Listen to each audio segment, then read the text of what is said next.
This channel does not promote any violent, harmful, or illegal activities. All content provided by this channel is meant for an educational purpose only. Top quality और consistent performance के लिए सिर्फ silver pump नाम याद रखना। নমস্কার, টিভি9 বাংলায় আপনাদের আরও একবার স্বাগত জানাই। আমি শুভজিৎ রয়েছি আপনাদের সঙ্গে। আর শুরুতেই যে খবরে অবশ্যই নজর রাখতেই হবে, বিহারে ভোটার তালিকায় বিশেষ নিবিড় সমীক্ষা নিয়ে বিতর্ক তুঙ্গে আপনারা জানেন। এরই মধ্যে এ বাংলায় এবার বুথ স্তরের সরকারি আধিকারিকদের প্রশিক্ষণ দিচ্ছে নির্বাচন কমিশন। আজ দক্ষিণ কলকাতার নজরুল মঞ্চে প্রশিক্ষণ হবে, ইতিমধ্যেই সেই প্রস্তুতি সেখানে শুরু হয়ে গিয়েছে। আমার সহকর্মী সুশোভন এই মুহূর্তে রয়েছেন নজরুল মঞ্চে। সুশোভন, আমি জানতে চাইবো এখনো পর্যন্ত এই যে প্রশিক্ষণ শিবির নজরুল মঞ্চে শুরু হয়ে গিয়েছে, তুমি সকাল থেকে সেই ছবি দেখাচ্ছ, তাদের সঙ্গে কথাও বলেছো, এই মুহূর্তে সেখানকার একটু পরিস্থিতি জানতে চাইবো। মূলত কি ধরনের প্রশিক্ষণ হবে, তারা কি কি জানতে পেরেছেন, একটু ডিটেইলিং চাইবো। দেখো, প্রশিক্ষণ 10:30 দিয়ে শুরু হবে এবং তোমাকে আমি দেখানোর চেষ্টা করব যে যারা আছেন তারা কিন্তু এক এক করে আসছেন এবং তাদের যে একেবারে যেখানে একটু জিজ্ঞাসা করব, আপনারা এখানে ট্রেনিং এসেছেন? হ্যাঁ, এখানে কোন বিষয়গুলো বিশেষত জানানো হবে বা ট্রেনিং দেওয়া হবে? এখন ইসিআর গাইডলাইন অনুযায়ী এখন কিছু চেঞ্জেস আসছে। মাস্টারমশাই দিদিমণিদেরকে বিএলও হিসেবে নবনিযুক্ত করা হয়েছে। সুতরাং সামনে নেক্সট ইয়ার আমরা জানি ইলেকশন আছে, তার উপরেই সামগ্রিক একটা প্রশিক্ষণের ব্যবস্থা করা হয়েছে।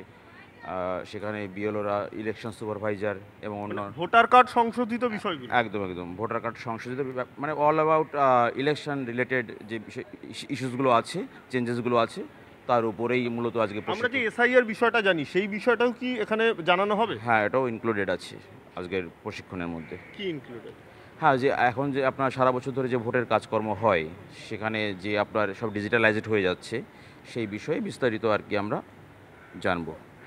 এই এসআইআর বিষয়টা এখানে কিভাবে জানানো হবে বা আপনারা কতটা কি জানেন? এখনও আমরা সঠিক কিছুই জানি না। এখন এখান থেকে মোটামুটি জানতে পারবো কি হবে না হবে, বুঝলেন? এই যে ভোটার কার্ড, এই ভোটার কার্ডের কোন বিষয়গুলো এখানে মূলত ট্রেনিংয়ের মধ্যে রাখা হবে এবং কোনগুলো আপনাদের কাছে এখন জানার বিষয়? আমরা তো বিএলও হিসেবে কাজ করছি অনেকদিন ধরেই, তো আমরা বিষয়গুলো জানি মোটামুটি কোন জিনিসগুলো হবে, কিন্তু এখন নতুন করে কি বিষয় আমাদেরকে নির্দেশ দেন সেটাই আমাদের এখন জানার। সেই জন্য আজকে হয়তো আমাদের ডেকেছে, সেই বিষয়ে আমাদের হয়তো সঙ্গে একটা জানার আছে, সেটা হলো এসআইআর, যেটা আমাদের কাছে একদম নতুনভাবে এসছে, সেই বিষয়টা কি এখানে উত্থাপন হবে এবং সেটা জানার বিষয়?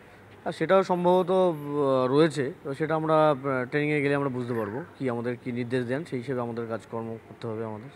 আপনিও তো বোধহয় দীর্ঘদিন এই কাজের সঙ্গে যুক্ত, এসআইআর বিষয়টাও কি এখানে উত্থাপন হবে এবং কোন বিষয়টা আপনাদের এখানে সব থেকে বেশি জানার আগ্রহ? কোন বিষয়ে এখানে উত্থাপন হবে এটা আমরা সঠিক জানি না, তবে আমাদের যেটা ধারণা সেটা এসআইআর সম্বন্ধে এখানে আলোচনা হতে পারে, এটুকু একটা মানে ধারণার মধ্যে আসছে আমাদের। এসআইআর কোন বিষয়গুলো আপনার ধারণা যেগুলো বলা হবে? এসআইআর তো একটা বিষয়, তার মধ্যে কোন পার্টগুলো আপনাদের দরকার? তার মধ্যে পার্টগুলো আপনার সেটা বলা খুব মুশকিল, কি বলবে না বলবে ঠিক সঠিকভাবে বলতে পারবো না। আমরা সরবনাথ থেকে। বুঝতেই পারছো, তোমাকে আরও একবার দেখানোর চেষ্টা করব। এই হলো নজরুল মঞ্চ এবং যারা যারা এই ট্রেনিংয়ে থাকবেন, AERO, এই তুমি দেখতে পাচ্ছ assistant electoral registration officer, supervisor ও BLO অর্থাৎ ব্লক লেভেল অফিসার। স্বাভাবিকভাবেই কিন্তু যারা রয়েছেন তারা আসছেন এবং এই নজরুল মঞ্চ সেখানে একে একে আসছেন। এই পুরো বিষয়টা আজকে যে ভোটার কার্ড যে সংশোধন, সেই ভোটার কার্ড সংশোধনের বিষয়টা, এবং যারা এসছেন তারাই বলছেন যে ভোটার কার্ডে কোনো যদি সংশোধন হয়ে গিয়ে থাকে, সেখানে যে উপযুক্ত নথি দেওয়া হচ্ছে সেই নথি সঠিক আছে কিনা, ভোটার কার্ডে যদি কোনো কারোর নাম তুলতে হয় সেক্ষেত্রে বর্তমানে কোন কোন নথিগুলো গুরুত্বপূর্ণ, সব মিলে একাধিক বিষয় কিন্তু আজকে ট্রেনিংয়ের মাধ্যমে উঠে আসতে পারে।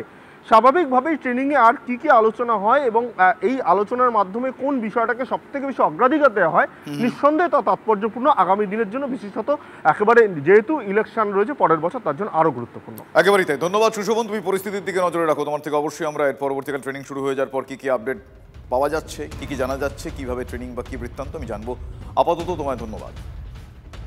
ভোটার তালিকা সংশোধনের কাজে প্রশিক্ষণ শিবির বিজেপির, দলীয় নেতাকর্মীদের ট্রেনিংয়ের ব্যবস্থা বঙ্গ বিজেপির। অগস্ট মাসে রাজ্যে এসআইআর শুরু হওয়ার সম্ভাবনা, তার আগে প্রশিক্ষণের ব্যবস্থা শুরু করে দিয়েছে বিজেপি। BLO 1, BLO 2 দুই ধাপে প্রশিক্ষণ হবে। BLO 1 হিসেবে 3 থেকে 3,500 নেতাকর্মীকে প্রশিক্ষণ দিচ্ছে বিজেপি। এক একটি বিধানসভায় 3 জন করে BLO 1 থাকছেন, আর এই 3 জনের নাম ERO এবং ডিইও তথা ডিএম এর কাছে জমা দিতে হবে। বিএলও 1 হিসেবে যারা প্রশিক্ষণ নিচ্ছেন তারাই বিএলও 2দের প্রশিক্ষণ দেবেন। আগামী 20 তারিখ পর্যন্ত প্রশিক্ষণ চলবে।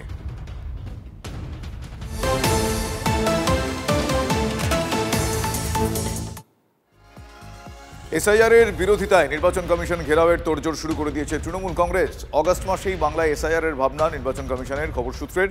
তার আগে দলনেত্রীর নির্দেশ মেনে কমিশনের উপর চাপ সৃষ্টির কৌশল তৃণমূলের। কমিশন ঘেরাওয়ের বিষয়ে ইন্ডিয়া জোটের শরিকদের সঙ্গে কথা বলে বাংলার শাসক দল।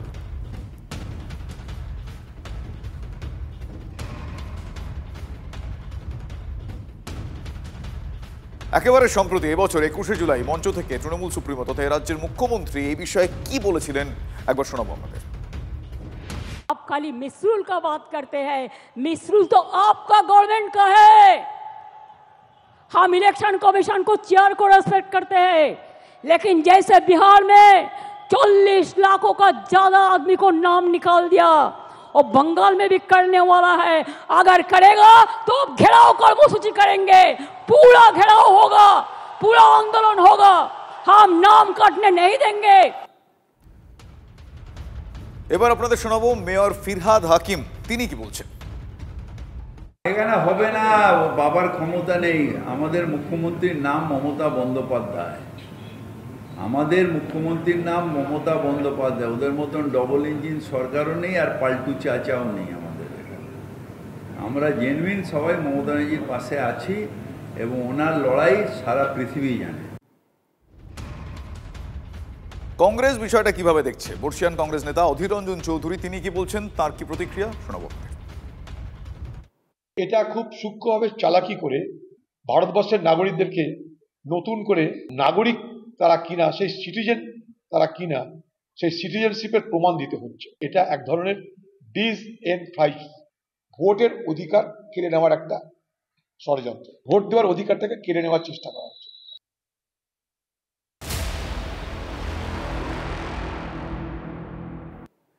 বিহারে বিশেষ নিবিড় সমীক্ষায় মানে এসআইআর এ ভোটার লিস্ট থেকে বাদ গিয়েছে 64 লাখ নাম। বিহারে এসআইআর প্রক্রিয়া শেষ করেছে জাতীয় নির্বাচন কমিশন। কমিশন সূত্রে যে খবর পাওয়া যাচ্ছে সেটা হলো আরও 1,20,000 মানুষের নাম থাকবে নাকি বাদ যাবে তা এখনো অনিশ্চয়তার মুখে। কমিশন সূত্রে এটাও আমরা জানতে পারছি যে বিহারে প্রায় 22 লক্ষ মৃত ভোটারের নাম বাদ গিয়েছে। প্রায় 7 লক্ষ ভোটার একাধিক জায়গায় নাম নথিভুক্ত করে রেখেছিলেন বলে জানা যাচ্ছে।